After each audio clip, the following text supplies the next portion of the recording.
Om Jananim Sharadam Devim Ramakrishnan Jagadgurum Padapadme Tayo Sritva Pranamami Muhurmuhu.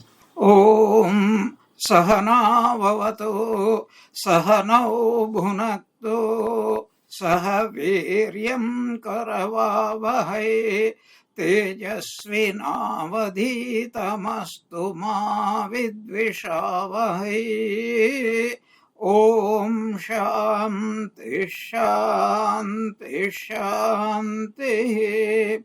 Harihi Om. Om. May Brahman protect us both. May Brahman bestow upon us both the fruit of knowledge. May we both obtain the energy to acquire knowledge. May what we both study reveal the truth. May we cherish no ill will toward each other. Om. Peace, peace, peace be unto all. In our yesterday's class, we came almost to the end of the third mantra of Brahma Upanishad, which we have been studying. The mantra goes like this: Hridisthaha devataha sarvaha Hridi pranaha pratisthitaha Hridi pranascha jyotish Trivrut sutram cha yanmahat Hridi chaitanye tisthati. We have completed until jyotish. What does it mean?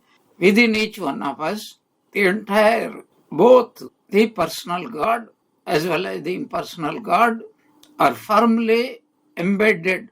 That is to say, there is Chit. But unfortunately, we are only paying attention to the Chidabhasa, the reflected consciousness. Remember, wherever there is a reflected consciousness, there should be original consciousness. The mind becomes a mirror, and the mind is the very fit instrument to reflect this consciousness, which we call, in our practical terms, awareness.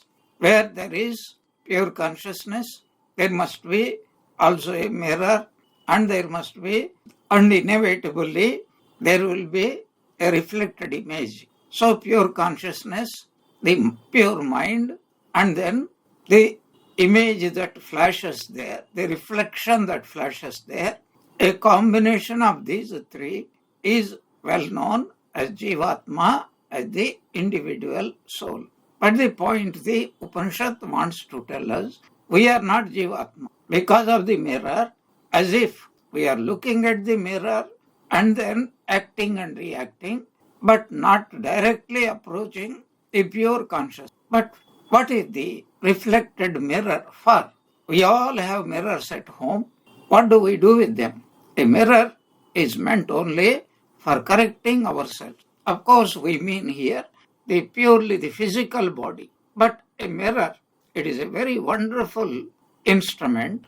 And in Sanskrit, there is a marvelous word for the mirror. We call it Adarsha. The Sanskrit word for the English word mirror is called Adarsha. Adarsha means a great ideal. Sri Ramakrishna, what is it? He is like a pure mirror reflecting in his body and mind, first in the mind, then externally in the body also. Tremendous ideology, that manifestation or reflection of these highest ideals. That is called the characteristics of a Jivan Mukta, which throughout the 18 chapters of the Bhagavad Gita is mentioned. Even the very first chapter is called the first chapter of Arjuna's Vishada. Vishada means suffering. And why is he suffering? And that suffering is also a reflection in a bad mirror. So that which is standing in front of the mirror is absolutely marvelous because it is nothing but Chit. But if the mirror is not pure, the reflection also will not be pure. So if somebody is unhappy, he has developed a mirror. That means his mind is thinking negative thoughts, low thoughts, not positive thoughts, not higher thoughts. The same person, same situation, but if he talks in a higher way, then he becomes very happy person. Just I mentioned many times, and I will do that. So in future also, somebody severely criticized Sri Ramakrishna. But the funny thing about this criticism was that man has nothing to do with Sri Ramakrishna. He was not a relative of Sri Ramakrishna, and he had nothing to gain from Sri Ramakrishna. At least if Sri Ramakrishna was a rich man, and this person has given up all hopes of inheriting anything, then there is some justification for this person's criticism. So, there is a beautiful saying in Bengali, Ravana died in Sri Lanka, and one lady called Behula wept somewhere in the, what is called Iceland. Where is the relationship between this lady and Ravana? Nobody knows. Like that. Anyway, it is also time pass. We criticize also because of time pass. Because we don't know how to spend our time. So, some way of that. I illustrated this one. Two people were shipwrecked in an island, and for a few days they were good friends. Then they fell out. Then both of them started, it was a very small island. Only a few coconut trees were there. So, one person, he will go on staring towards the east. Another person on the western side of the island goes on staring. And whole day practically they go on quarreling. And when they are tired, they retire back and go on watching empty space, as they call, or waves, etc. Every day, for several years it happened. And then one day, one of them died. And the other fellow soon became very depressed. Somebody found him and asked, why are you depressed? Your arch enemy is dead. Now you should be a happy person. He says, what is the fun in life? I don't have anybody to quarrel with.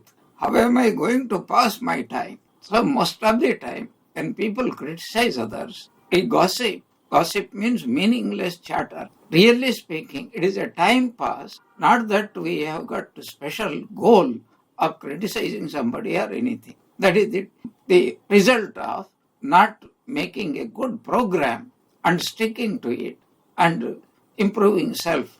There is a beautiful book, autobiography of Benjamin Franklin, and therein he describes a very beautiful method, and it is freely available on the internet. You please go through it and see what best you can do, because it illustrates if a person has the mind, he can do something marvelous. Anyway, so this person criticized Sri Ramakrishna, and some devotee of Sri Ramakrishna heard it, and he carried that news to Sri Ramakrishna. Sir, such and such a person was criticizing you. Sri Ramakrishna's face brightened up immediately. What? He is thinking of me? What a marvelous news. Somebody is thinking of me. So, when someone criticizes you, it is a wonderful advice. Be happy in this world where nobody wants to think anybody else that you are being criticized. And you know what is the secret? You are being thought about by the person very, very intensely. Though negatively, but very intensely. Anyway, what is meant is the whole universe depends upon our awareness. When we are in the waking state as well as in the dream state, our mind is frantically active.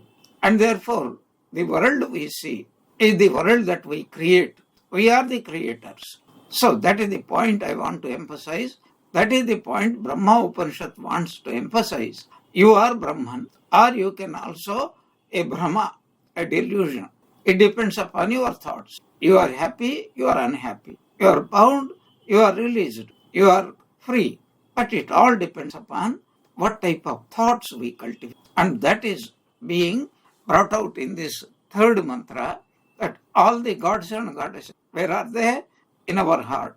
And then, where are all the pranas? Prana means energy. Yesterday I explained, if you are enthusiastic, you love something, whether it is a plants or matchboxes or dogs, anything. If you love, then you will be happy most in the world, thinking, by just thinking about it. And what is, after all, a dream is nothing but thinking. You are imagining vividly, concretely, everything with your thoughts. And that is called dream.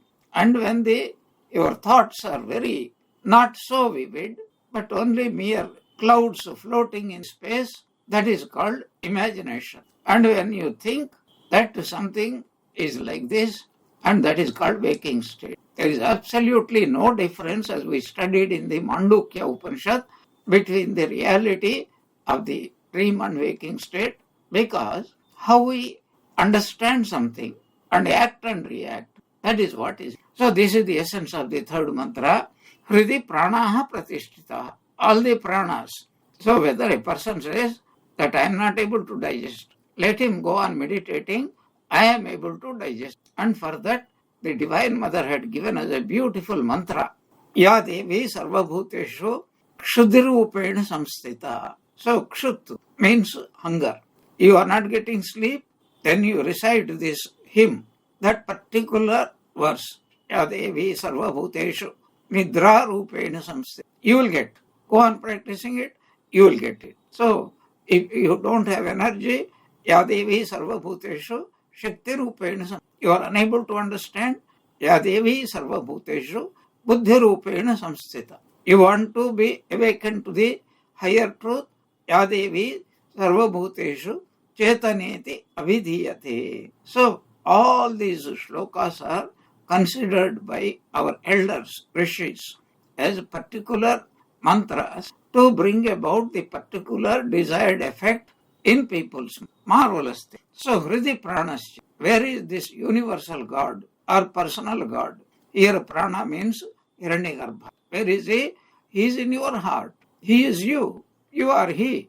And Jyoti. Of course, Jyoti means whenever you cultivate what is called with concentration, with focus, awareness, that is called Jyoti. But also Jyotira Jyoti, light of the light. You are both. When you focus upon Chit, you are Jyotira Jyoti. When you focus upon awareness through the mind, that is called Jyoti. Up until now, we have discussed. Then, Trivrut Sutram Chayan Mahat Hridi Chaitanya Tishtati. The last line was Hridi, in our hearts. Chaitanya Tishtati. Chaitanya Tishtati. What is it? All the pure consciousness is in our heart. Means, don't think like water is kept in a vessel or some grain is kept in a bag or vegetables are kept in a small bag. Not like that. That means the place of availability where we can directly experience the consciousness, that is called Hridi.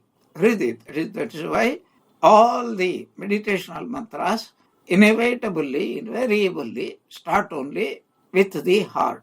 So it is there. But then the earlier sutra to this last line, so the one but the last, that is the most wonderful sutra. And let me give a small background. So Hinduism has divided people into 4 castes. Earlier it was dependent upon the qualities and the activities. But here nowadays it has become by birth. So the Brahmins, the Kshatriyas and the Vaishyas. The wise people are idealistic people, ideal people. Then the warriors, and then the transactional people, business people. They were invested with sacred thread. And that sacred thread is, after being invested, and very wisely, Hinduism calls that it is a second birth, Dvija, twice born. That means to say, as soon as the sacred thread is kept with all the ceremonies, mantras, explanations, etc., not that the person, he dies and he becomes. This is what exactly Jesus Christ also was telling. Unless a man dies and then is reborn, he will not enter into the kingdom of heaven. Somebody was intrigued. What do you mean by somebody dying and reborn? Then Christ explained, I am not talking about physical death. I am talking about death of ignorance, death of worldly tendencies. That is why in every religion there is an investment is there. So this investing is there in Christianity, that is called baptism. Even a child is taken there. So he is what is called dumped into the water 3 times, dipped his hair, and then some prayers are done. But when this child grows up, then only he understands that this is a sacred birth. Even most of the Brahmin children, they do not understand. Even in Judaism, there is a special ceremony where they are made to be aware. From now onwards, you have developed the capacity to understand, so you will have to behave like how God expects us to behave, not how your natural impulses rule over you. So this is everywhere. There is this quest for the infinity in the hearts of people. So this Trivrit means tripartite. That is, three small strands of thread are there. They are absolutely symbolic and they are given with all ceremony.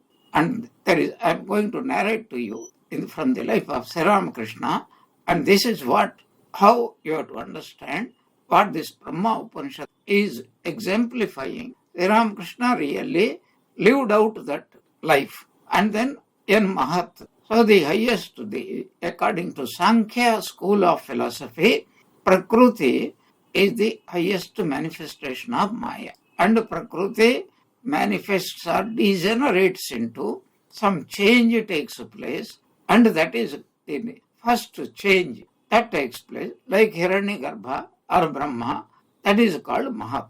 Whatever the school of philosophy, what it means is Saguna Brahma, personal God, from the impersonal to the personal. Then only the problem of multiplicity and likes and dislikes, attachment to the individuality, everything, it springs only from this. But here, what are we discussing? Trivrit Sutram cha in Mahat Hridi Chaitanya. So it exists within this heart, that is in the consciousness. What is it? Though the immanent cause with the threefold constitute, also known as the Mahat principle. As we know, many times we have the occasion to reflect upon what is called Sankhya philosophy. They posit two permanent or eternal principles. One is called Purusha, another is called Prakriti. And it is a eternal twin. There is no question of one disappearing after some time.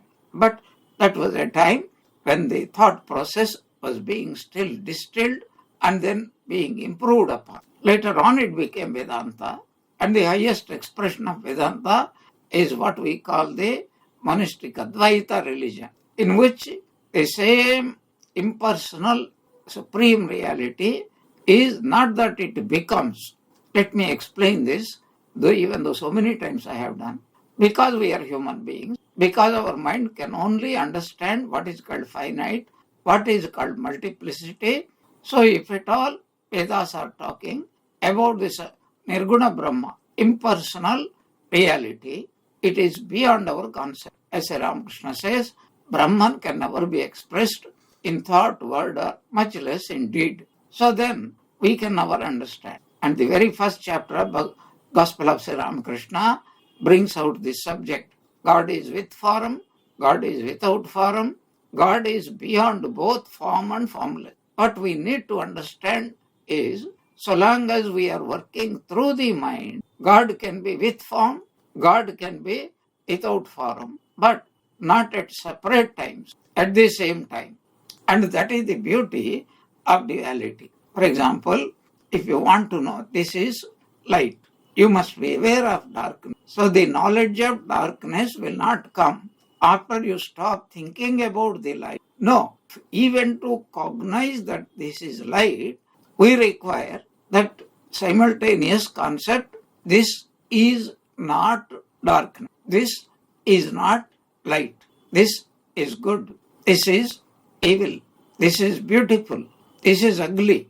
These are called dualities. So at the same time present. So what Sri Ramakrishna meant by formless aspect of God is only in relation with the form, because we are comprehending, cognizing the forms, we must have also a very clear, crystal clear idea of what is called formless. But both these are conceptions of the mind. But one should go beyond the mind, and then only he is beyond both form and formless. The second statement, he is beyond both, can only be experienced, can never be expressed. So please keep this in mind. So we are talking about, when we are talking about Brahman, the supreme reality, we are not talking about that impersonal aspect. We are only impersonal aspect means that which is without form and therefore without name and therefore without any quality. All these go together. Very interesting concept I want to bring in front of you. There is a beautiful Upanishad called Taittiriya Upanishad, and it is divided into 3 chapters. And the second chapter is called Anandavalli. In this Anandavalli, or it is also called Brahmanandavalli. In this Valli, Valli means a chapter, at the very beginning, Brahman is defined. And there are 2 definitions of Brahman, you have to remember. What is called Tatastha Lakshana, accidental description. Another is called Swarupa Lakshana, and the pointing out the nature, not talking about nature. Brahman can never be described, but pointing out that is the way you have to go. That means through mind, you have to go beyond the mind, then only you understand. But it can manifest as in 3 separate ways, combined together, but separate. Satyam, Jnanam, Anantam, Brahma. So Satyam means that is the only truth. What is the definition of Satyam?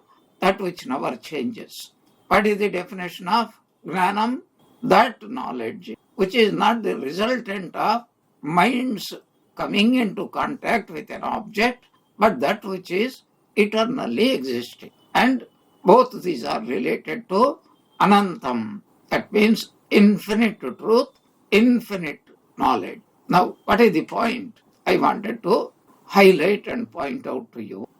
This is the nature of Brahman. That is what is called the true description in human words, of course, as pointers. But as soon as the mind starts thinking about it, then we have to understand its opposite. Is Saguna Brahman infinite? No, he is finite. Is Saguna Brahma having a form? Yes, he is having a form. Is he having a name? Yes, he is having a name. Is he having a quality? Yes, he is having a quality. And all these 3 names can distinguish. That is how, if there are 2 children in a house, then 2 different names to distinguish whom we want to contact. So the same thing we have to understand, that Satyam, Jnanam, Anantam, that is a pointer. That is not a definition. That is a pointer. You start moving towards this in this direction, and you will finally you become one. Otherwise, no description is ever possible.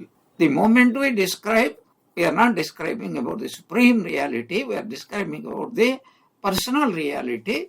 And very interestingly, personal reality means me as a person, how I understand. That is my concept of God, as Swami Vivekananda points out, with such a deep meaning. And if you are receiving the WhatsApp application, and you must have been reading in the last few days.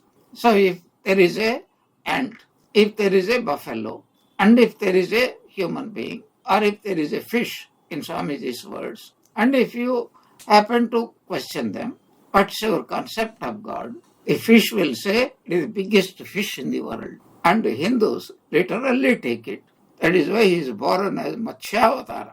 And he is the most boring being in this world. That is why he is called Varaha, biggest bore in the world. Anyway, so if you ask a buffalo, oh, why? He is the biggest buffalo. He can't be anything else. He must be a buffalo. And then if you ask a human being, he must be a human being only, but a billion, a trillion times magnified. The most powerful being whom nobody can defeat, etc., etc. Then Swamiji gives a beautiful example. If there are 3 vessels, very small and slightly bigger and even bigger, and if you pour water, and the water takes the shape of that particular bottle. Now I can expand it a little bit and say that imagine there are 3 utensils and of different shapes, of different sizes, of different colors. Now you imagine that you pour water into it, and then depending upon if it is a small round utensil, a tumbler, and the water appears to be of that round reddish color, roundish color, etc. And if it is a green color, bigger and is oval shaped, the water also appears to be oval shaped. And if it is huge and it is square, for example, it appears to be square. Same water, but we are judging the water from the limiting adjuncts, which are the three vessels. So that is how our minds, as Swamiji says, are like that way. But I would expand it a little bit further. Each one of us have got a mind. And through some training, because of some liking, we, as it were, sculpt our mind and make a vessel.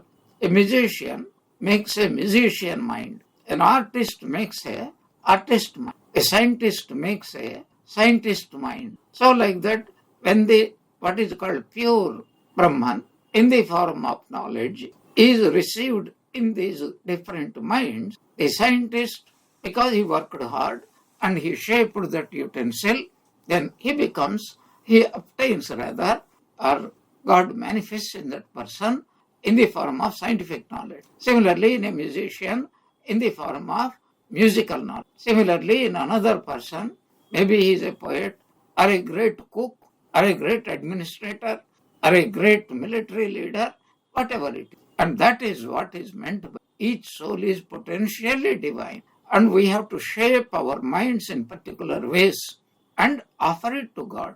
Many people do not understand what is the meaning of each soul is each soul is potential divinity. What does it mean?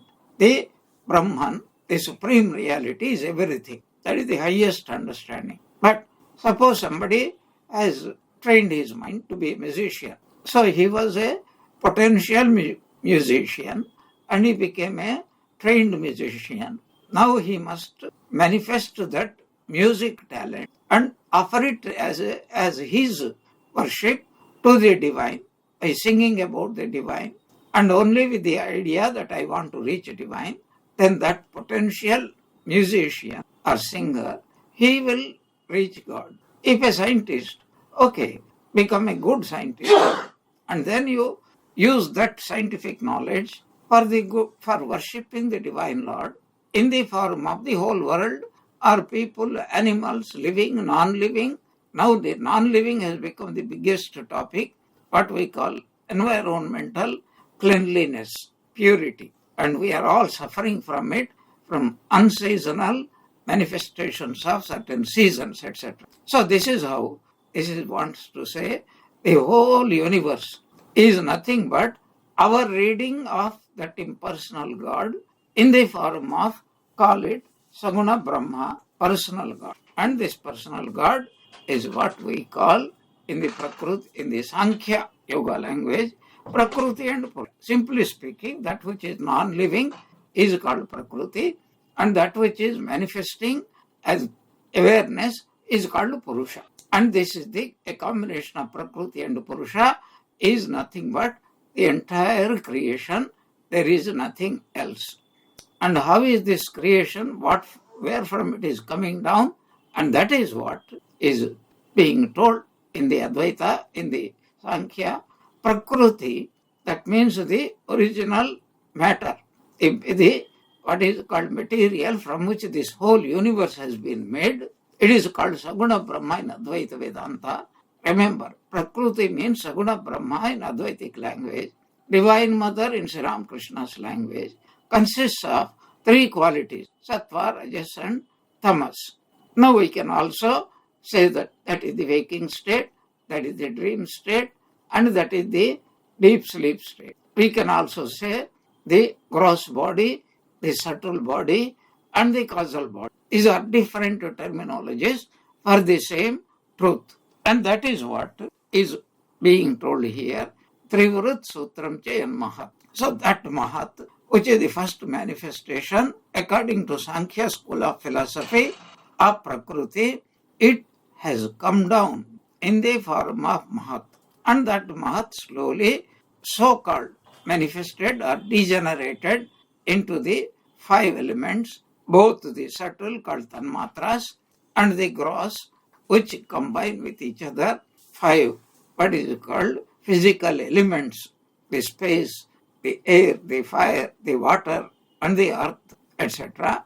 And then the whole universe is made. It is to make us remember. It is to educate us. This sacred thread has been invented by every religion. Every religion, there is some kind of ceremony will be there. You are not a gross body with a mind. You are the divine child. Of course, scientists, they discard this idea, where they do not even accept that mind is superior and mind is subtle, and mind and brain have no relationship at all. These are two separate entities. So if the brain damage is done, the mind will not be able to function. Most of the scientists nowadays, they have this misunderstanding. Coming back, Trivurut Sutra. So every religion, as I said, invests. And what is the point? Point is to say that, my son, you are made up of three gunas, three bodies. Three bodies are the manifestation of the three gunas, sattva, rajas and tamas. And this quality has got its own effect. If somebody is endowed with the guna called sattva, it manifests as real knowledge, right knowledge and happiness. And if it is contaminated, that is called rajas, and that person's knowledge will be mixed knowledge. Happiness also is mixed happiness. And if this person is dominated by tamoguna, there is no English equivalent, that's why I am using the Sanskrit terms only. Then this person, he gets wrong knowledge, doubtful knowledge, opposite knowledge, and he will be the most unhappy person, and he will not be capable of manifesting certain higher natures in the form of developing his consciousness, his mind, his intellect, his talents, etc. So this is what being said here. So whenever, let me just only take the important example. There are Brahmins. When a Brahmin child attains 7 or 8 years, then it is time for him to be invested with sacred thread, and there is a well-defined, well-documented ritual how it has to be done, and then it starts with fasting. This is the first control over the body and mind, and the person in course of time, either by his father or uncle or a learned Brahmana, he will be given the mantra called Gayatri mantra. And then the condition is that from now onwards, these what is called three-stranded thread, especially woven by especially indigent people, women, etc. They used to eke out a living by this, and that is done to certain length, and that is made to be worn by this child. And throughout life, unless, of course, he happens to renounce the world and becomes a monk, he is supposed to do it, and it is a reminder. Every time he takes a bath, he will be remembering that. This child is supposed to early morning, towards the rising sun, towards the setting sun, etc.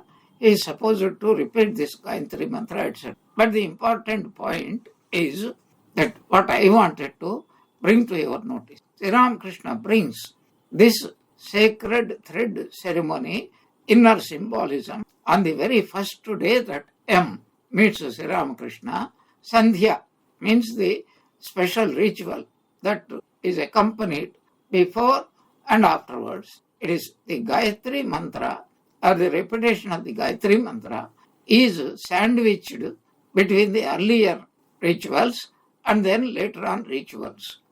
Very, very interesting topic. I will not go, of course, but just I am giving you a hint at after the Gayatri japa is over, then the child or the man or even the old man has to say, so Gacha Devi Yatha Sukham. O Gayatri, Mother, you have come to me, you have aroused my consciousness, you have helped me to understand the divine truth, and for today you take leave, that wherever from you have come, you will have to go back. This is the concluding ceremony. But what is important is, what is the symbolism of these three strands? That is our main point here, that I will keep. There are different explanations are given, but in brief, in essence, I am giving you that we have three instruments. We are not the instruments. We are supposed to use these instruments and then progress towards God. What are these instruments? The gross body, the subtle body, and the causal body. And these three bodies are used successively, respectfully, so one after the other, with the gross body, the waking state, with the subtle body during the dream state, and the causal body in the deep sleeps. But what are we supposed to do during this waking, dream as well as a dreamless state?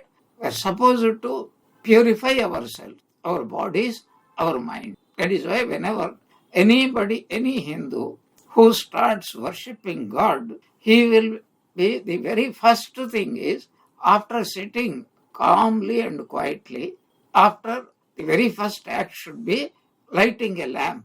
That lamp is called the lamp of knowledge, which reminds us that what we are supposed to do, not only at the time of puja, but at every other time. And then to make the atmosphere very pleasant, some people, of course, they use these incense sticks.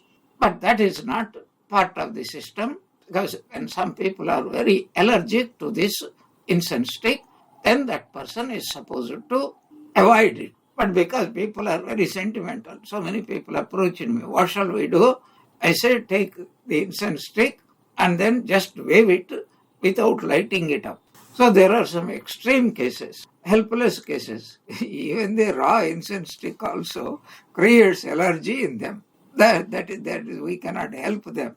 But there are a few people, but for most people it is helpful. After that, the very first ritual act is washing one's three bodies by symbolically by sipping water 3 times. There are different mantras, Govindaya Namaha, Achyutaya Namaha, etc. or Om Vishnuhu, Om Vishnuhu, Om Vishnuhu, or Om, etc. Different people use. If you are Shiva Bhaktas, Shiva, Om Namah Shivaya, Om Namah Shivaya, Om Namah Shivaya, etc. It doesn't matter. It is to remember, may my gross body be purified, may my subtle body be purified, may my causal body also be purified. And they purified these 3 bodies, may they be united together. That is called concentration, focus. And with what is called undeviating devotion, let me worship God. Worshipping is really giving up one's egotism. Ahankara it is called. That is the real worship. And actually, on some occasions I have spoken also, after the puja is over, an vesper service is held in which 5 items are offered, and that is symbolic of saying that my whole personality is made up of 5 elements, but all these 5 elements truly belong to you. All this time I was thinking that they belong to me, but by your grace and because I have worshipped you sincerely, you have given me the understanding that they all belong to you. That means I do not belong to me, I belong to you.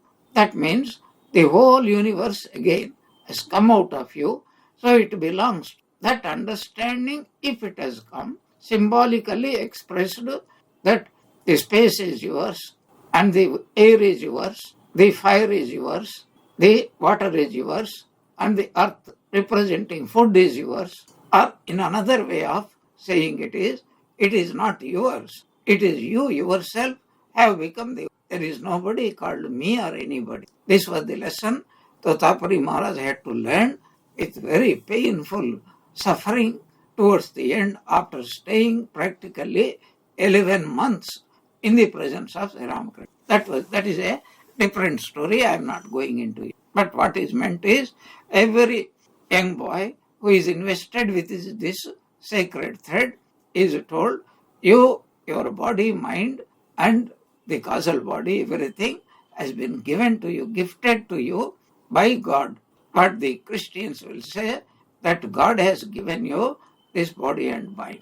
That is why it is a temple. It doesn't belong to you, but God has lent it to you. And using them in the proper way, according to the directions of the scriptures, you can reach God. And what are the things you must cultivate?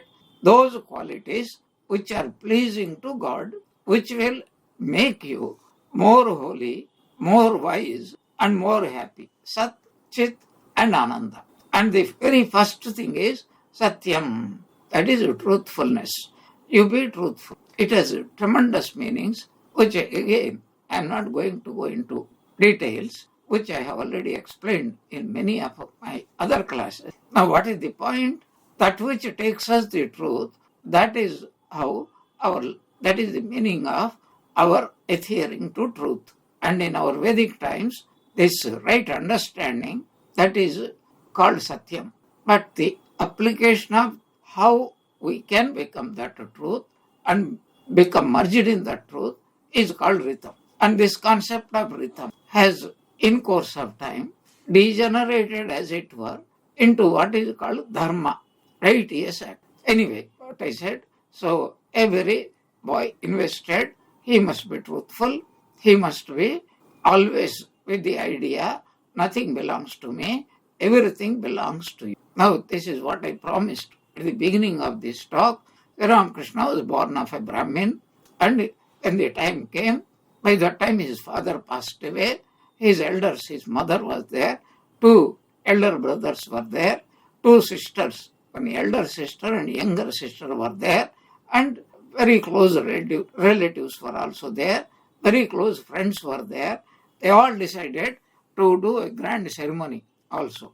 But then they know that this family doesn't have enough means, so the loving neighbors, everybody loved Sri Ramakrishna, they arranged. Now there was a lady, a low caste lady, she was called Dhani, and she had tremendous love, bhakti, devotion towards this boy. In fact, she helped Chandramani Devi when the boy was to come out of mother's womb, and then she truly loved him. And then it was her cherished desire that, there is a custom after the ceremony, sacred thread ceremony is over, the boy has to take his alms. That is, alms means, I don't belong to you, I am a sannyasi, so I live on alms.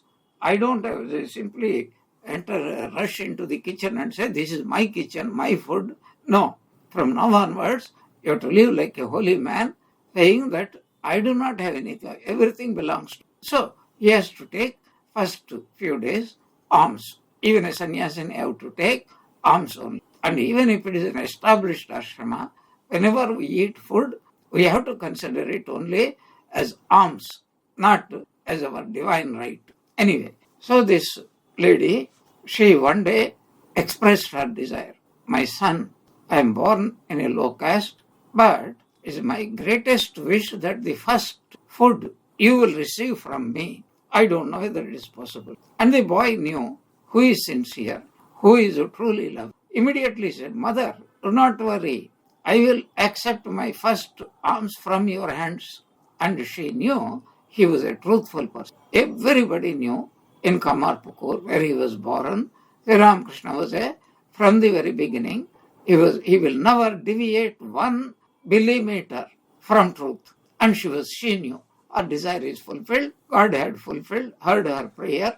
Of course, it was Sri Ramakrishna only who was God. Now, so when the time came, Sri Ramakrishna said, do you know, this lady asked me, I promised her. And everybody rose in opposition. Such a thing had never been done in our family tradition, and you can't do that. Ramakrishna immediately pointed, what is the point of the sacred thread? So that I can become sacred, I can become holy. And what is the first characteristic of holiness? I must become a truthful person. And so therefore, I am not going to deviate. Either I fulfill my promise to her, or I will not have this ceremony, because it will be sheer hypocrisy. Having promised, I will not fulfill that promise. Of course, there was a tussle, it is a big story, but everybody knew one thing. If Sri Ramakrishna says something, there is nobody who can stop him doing it. And he was stubborn, whether it is his father or his eldest brother or anybody, even if God comes, he is not going to give up. He had inherited certain qualities of Nachiketa. Yamadharmaraja tried to deflect his aims. But then Nachiketa said, I am not going to be deflected from my aim. So if you want to give, you promise to give, and I am holding you to your promise, you must give me knowledge of Brahman only. And Sri Ramakrishna was like that. Shraddha Avivesha. Then they had to willy-nilly accept it. I don't think they were very happy for a few days, but then they know this madcap, there is nothing we can do about him. Whatever he wants, that has to. So even today, Swamiji also expressed the same idea. This old man has possessed me, and he made a monkey of me, tied a rope around my neck, and he made me go through half the world, and never allowed me to do what I want to do. And even now, he is not leaving me. That is why when Swami Vivekananda deliberately he gave up his body, he appeared to Shashi Maharaj at Madras and then said, Shashi, I spat out this body. Coming back to our point, truthfulness.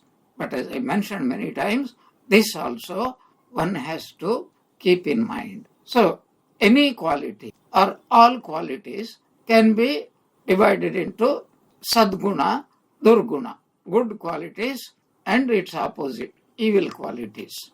Daivi sampat, asuri sampat. But the point is, all the qualities, good qualities, come together. They come in a gang. The bad qualities, evil qualities also come only in a gang. So, many times I illustrated this, but I will very briefly let us remind ourselves. Now, Sri Ramakrishna's case, we will take as a peg upon which we build up this explanation. Now, Sri Ramakrishna, that I must be truthful, and especially his father was the greatest inspiration. And he was a small boy, and it was 1940s. Just remember how many years back. In those days, for a child to defy, so what you call Charles Dickens' time, Victorian period England, if the school teachers used to beat the boys black and blue. If you remember the story, Uriah Heep, how he was mishandled in the hostels, etc. So, Charles Dickens was only depicting the conditions that were there existing at the time of Charles Dickens. Similarly, the 19th century Bengal, what a pitiable condition it was, that was being depicted by Sharat Chandra Chatterjee through his novels, especially the life of child widows who were not even 3 years old or 5 years old, etc., etc. It's a very, very painful period in Indian history. Anyway, coming back, so how could Sri Ramakrishna practice truthfulness? In fact, anybody who wants to, he can never practice it unless other qualities support it. What is the thing that supports truthfulness? Tremendous courage. Even if they give me up, kick me out of the house, I depend upon God, I depend upon truthfulness, and that is how I am going to live. Courage. But where from courage comes? Courage it requires another something to support it. And what is it? What is that quality which supports courage? Faith. Because tremendous faith. God is truth, or as Mahatma Gandhi used to say, truth is God. So if somebody holds on to truth, even if gods come, they cannot defeat. Many stories are there like that. I will not go into them. But you just remember Satya Harishchandra's story. That is wonderful. So, tremendous faith in God, that God is truth. Therefore, I am only holding on to him. And whoever holds on to him, he will be protected, saved, and he will be gathered unto the lap by that. Now, this faith had to be fed by what is called continuously praying to God and thinking positive thoughts. Simply one day you decide, I will be having faith in God. No. Faith is like a muscle which we have to develop. So once we have an initial, like a small thread, spider's thread, faith, with that you worship God, you read appropriate books, and you listen only to things which will strengthen that faith. And then this is what Sri Ramakrishna means by cultivation of satsanga. It's a marvelous topic by itself. And then slowly the deeds strengthen the faith, just as one goes to the gymnasium and goes on exercising, and that will bring in good qualities, that will support faith, that will support courage, that will support truthfulness. So this is how we progress. So the child is taught that you have to keep your body, mind, etc. in your control, and the three strands, that is what it symbolizes. And then when a person leads this kind of life, Hridi Chaitanya Tishtati, the heart will become one with the consciousness, and he becomes a realizer of soul by becoming one with Brahma. Beautiful ideas, we'll talk about them. Om Jananim Sharadam Devim Ramakrishnam Jagadgurum Padapadme Tayo Sritva Pranamami Muhurmuhu. May the Ramakrishna Holy Mother and Swami Vivekananda bless us all with bhakti. Jai Ramakrishna.